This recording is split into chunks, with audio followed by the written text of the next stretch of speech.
پاکستان نے ہمیشہ سے اپنے دفاع پر کبھی بھی سمجھوتا نہیں کیا۔ جب سے پاکستان نے F-16 طیارے حاصل کیے تب سے بھارت کو ان کے مقابلے میں 2 طیارے میدان میں اتارنے پڑتے تھے، لیکن جب سے بھارت نے رافیل خریدے ہیں، کچھ بھارتی صحافی یہ کہتے ہوئے نظر آتے ہیں کہ پاکستان کے پاس ان کا کوئی جواب نہیں اور اب پاکستان کو رافیل کے بدلے 2 جیٹس اتارنے پڑیں گے۔ یہ دعویٰ سچ ہے یا بھارت کا ہمیشہ کی طرح اپنی عوام کو گمراہ کرنا ہے؟ پاکستان نے F-17 کے نئے بلاک یعنی بلاک 3 کے پروڈکشن شروع کر دی ہے اور یہ آوازیں اٹھ رہی ہیں کہ یہ رافیل سے بہتر ہے۔ اس ویڈیو میں ہم ان 2 طیاروں کا موازنہ کریں گے اور آخر میں آپ خود ہی فیصلہ کریں کہ کون سا طیارہ بہتر ہے۔ F-17 تھنڈر کو پاکستان ایروناٹیکل کمپلیکس اور چینگڈو ایئر کرافٹ کارپوریشن نے مل کر بنایا ہے۔ یہ light weight 4 generation single engine multi role aircraft ہے، لیکن اس کا بلاک 3 4.5 جنریشن کا ہے۔ F-17 تھنڈر کے بلاک 3 میں بہت ساری پرفارمنس کے حوالے سے اپ گریڈیشن ہوئی ہے، لیکن اس کے ایئر فریم کو خاص نہیں چھیڑا گیا۔ سب سے پہلے اس کے ایئر فریم کو دیکھتے ہیں۔ بلاک 3 میں ایسا ریڈار لگانے کی وجہ سے اس کا نوز کون تھوڑا سا بڑا ہے۔ اس کے ایئر فریم میں کمپوزٹ مٹیریل کا استعمال کیا گیا ہے جس سے اس کا ریڈار کراس سیکشن کم ہو جاتا ہے اور اسٹیلتھ خصوصیات آ جاتی ہیں، اور تفصیلات کے مطابق بلاک 3 سیمی اسٹیلتھ ہوگا۔ بلاک 3 کا ایئر فریم پچھلے بلاک سے تھوڑا سا بڑا ہے، جس سے زیادہ انٹرنل فیول لے جانے میں مدد دے گا۔ اس میں 9 ہارڈ پوائنٹس ہیں۔ یہ integrated cockpit display, helmet mounted display اور 3 axis fly by wire system سے بھی لیس ہے۔ اس سے پائلٹ مزید اچھی طرح سے دشمن کے جہازوں پر کنسنٹریٹ کر پائے گا۔ اب بات کر لیتے ہیں اس کے انجن کے۔ F-17 تھنڈر بلاک 3 میں روسی ساختہ RD-93MA انجن استعمال کیا جائے گا، جو پچھلے بلاکس میں استعمال ہونے والے RD-93 کا اپ گریڈڈ ورژن ہے، اور یہ 93 kilo newton after burn thrust provide کرے گا، جو کہ پرانے بلاکس کی نسبت بہتر thrust to weight ratio provide کرے گا، اور ساتھ ہی سپیڈ بھی امپروو ہوگی، اور تفصیلات کے مطابق بلاک 3 کی میکسیمم سپیڈ میک 2 ہوگی، یعنی کہ آواز کی رفتار سے دگنی۔ امپرووڈ انجن اور فیول کیپیسٹی کے ساتھ بلاک 3 کی فلائٹ رینج 3480 کلومیٹرز ہے اور اس کی پیلوڈ کیپیسٹی 3800 کلو گرام ہے۔ اب آتے ہیں اس کے ریڈار پر۔ F-17 میں سب سے بہترین چینج کی بات کریں تو یہ اس کا ریڈار ہے۔ F-17 بلاک 3 میں چائنیز KLJ-7A ایسا ریڈار استعمال ہوگا۔ یہ ایک ایکٹیو الیکٹرانکلی سکینڈ ارے ریڈار ہے۔ یہ پہلی بار ہوگا کہ پاکستان کا کوئی جہاز ایسا ریڈار استعمال کرے گا۔ نہ F-16 اور نہ ہی F-17 کے پرانے بلاکس میں یہ ریڈار استعمال ہوا ہے۔ KLJ-7A ایسا ریڈار 11 مختلف آپریشنل موڈز استعمال کرتا ہے۔ اس ریڈار کو جیم نہیں کیا جا سکتا۔ اس کی رینج 170 کلومیٹر ہے۔ یہ ایک ساتھ 15 ٹارگٹس کو ٹریک کر سکتا ہے اور 4 کو ایک ساتھ انگیج کرنے کی صلاحیت رکھتا ہے۔ اب بات کرتے ہیں اس کے آرمامنٹس کی۔ F-17 تھنڈر کے ہتھیاروں کی بات کریں تو سب سے پہلے ایئر ٹو ایئر میسائلز پر آتے ہیں۔ PL-10E short range air to air missiles, جو کہ multi element imaging infrared homing guidance system استعمال کرتا ہے، جس کی رینج 20 کلومیٹر ہے اور سپیڈ ماک 4 ہے۔ اس میزائل کے بارے میں کہا جاتا ہے کہ اگر کوئی ایئر کرافٹ اس میزائل کی رینج میں آ جائے تو اس کا بچنا امپاسبل ہوتا ہے۔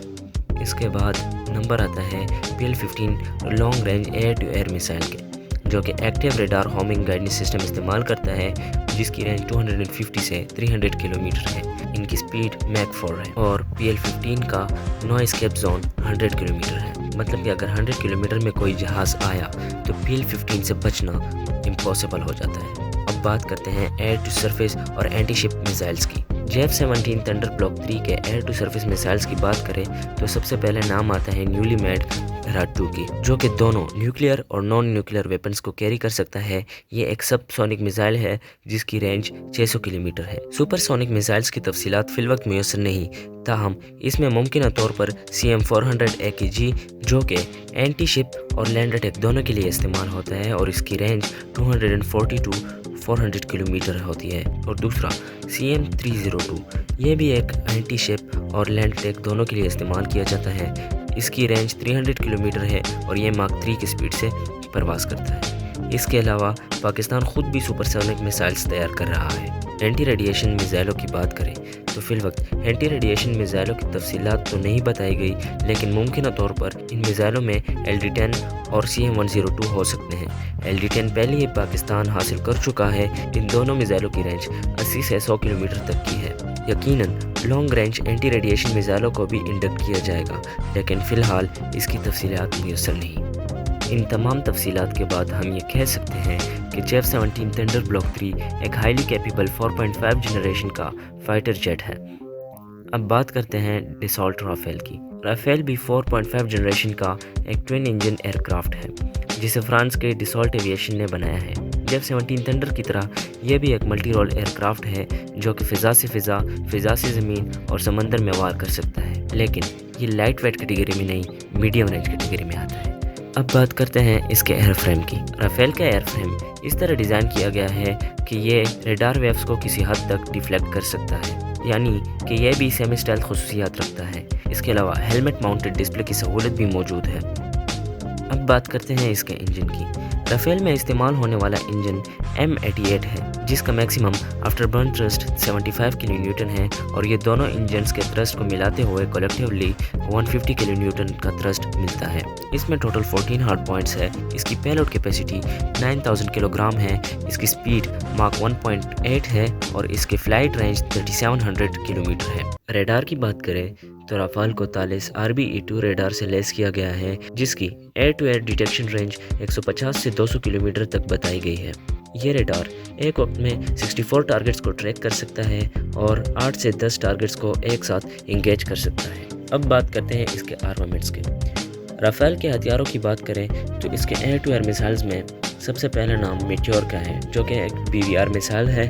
اس کی رینج 150 کلومیٹر ہے اور اس کا نوائز کیپ زون 60 کلومیٹر ہے اور اس کی میکسیمم سپیڈ ماک 4 ہے، اور یہ ایکٹیو ریڈار ہومنگ گائیڈڈ سسٹم کو استعمال کرتا ہے۔ شارٹ رینج میزائل کی بات کریں تو ان میں میکا میزائل آتا ہے جس کی رینج 80 کلومیٹر ہے اور یہ انفراریڈ ہومنگ اور ایکٹیو ریڈار ہومنگ گائیڈڈ سسٹم استعمال کرتا ہے، اور اس کی میکسیمم سپیڈ بھی میک 4 ہے۔ اس کے بعد نام آتا ہے R-55 میجک میزائل کا جو کہ انفرارڈ ہومنگ گائیڈڈ سسٹم استعمال کرتا ہے اور اس کی میکسیمم سپیڈ 3.5 میک ہے اور اس کی رینج 30 کلومیٹر ہے۔ ایئر ٹو گراؤنڈ میزائل کی بات کریں تو ان میں اسکالپ میزائل آتا ہے جو کہ ایک سب سونک میزائل ہے اور اس کی رینج 300 کلومیٹر ہے۔ اب اگر ہم بات کریں کہ J-17 تھنڈر بلاک 3 اور رافیل میں کون سا بہتر ہے تو رافال کا تھرسٹ ٹو ویٹ ریشو زیادہ اچھا ہے، اس کا کامبیٹ رینج بھی زیادہ ہے اور 2 انجنز ہونے کی وجہ سے اسے پاور بھی زیادہ ملتی ہے، اور J-17 تھنڈر سے اس کا ریڈار کراس سیکشن بھی بہتر ہے، لیکن J-17 تھنڈر کی سپیڈ زیادہ ہے، اور سب سے اہم بات یہ ہے کہ کسی بھی جہاز میں مین چیز اس کے ہتھیار ہوتے ہیں، اور J-17 تھنڈر بلاک 3 کے ہتھیار رافیل سے کافی بہتر ہیں، اسپیشلی اس کے BVR میزائل۔ PL-15 کا رینج میٹیور کے رینج سے آلموسٹ ڈبل ہے۔ جب تک رافیل میٹیور میزائل فائر کرنے کے لیے J-17 تھنڈر کا اس کے رینج میں آنے کا انتظار کرے گا، اس سے پہلے PL-15 اس تک پہنچ چکا ہوگا۔ دونوں جہاز پارٹیکولر وے میں ایک دوسرے سے بہتر ہیں۔ آخر میں جو چیز ڈیسائسو رول ادا کرتی ہے وہ ہوتی ہے کہ اس جہاز میں بیٹا کون ہے، یعنی کہ پائلٹس اور پاکستانی پائلٹس جب J-17 تھنڈر بلاک 3 میں بیٹھیں گے تو آپ سوچ سکتے ہیں کہ یہ کس قدر ڈیڈلی ثابت ہوں گے۔ اور بھارتی صحافی جو دعویٰ کرتے ہیں کہ ایک رافیل کے لیے پاکستان کو 2 جہاز اڑانے پڑیں گے، تو ان کو بس یہی کہوں گا کہ بہتر ہوگا کہ عوام کو بیوقوف بنانا چھوڑ دیں اور ابھینندن جیسے مزید نمونے نہ پیدا کرنے پر غور کریں، ورنہ ہم بہت سخی لوگ ہیں اور چائے بہت شوق سے پلاتے ہیں۔ امید کرتے ہیں آپ کو ہماری یہ ویڈیو پسند آئی ہوگی، اور اگر پسند آئی تو چینل کو سبسکرائب کیجیے۔ آپ سے ملتے ہیں کسی اور ویڈیو میں، تب تک کے لیے اللہ حافظ۔